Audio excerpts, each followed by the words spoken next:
One of the biggest local opponents of State Question 788 says he now accepts medical marijuana as the law of the land. Canadian County Sheriff Chris West says he's not changing his tune, but instead acknowledging the vote of the people.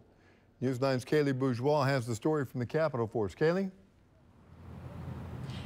Kelly, West actively spoke out against 788 during the campaign season, but he says now that the people have spoken, it's law enforcement's turn to listen. Since State Question 788 passed last week, Canadian County Sheriff Chris West has been sharing his opinion all over Facebook.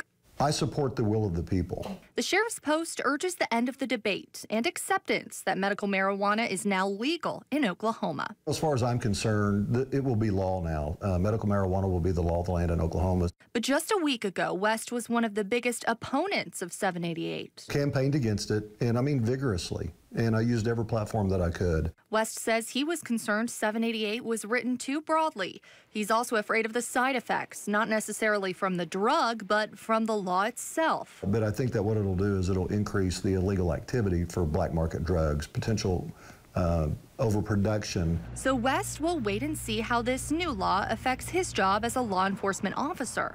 But he wants to be clear. The Canadian County Sheriff's Office won't go after legal operations. It'll be a legitimate business just like any other business that's set up in Oklahoma. West encourages other community leaders to speak up. He says this is the law, a law that needs support. Quite possibly, it's going to make our job a little bit tougher, but that's what the people decided, and so we'll deal with it. The sheriff says this isn't a change of heart. It's him doing his job, enforcing the law, even if it's not the law he wanted. And right now, the health department is working out some of the details of how this will all work in practice. And their next meeting is scheduled for July 10th. On the scene, on the story at the Capitol, Kaylee Bourgeois, News 9.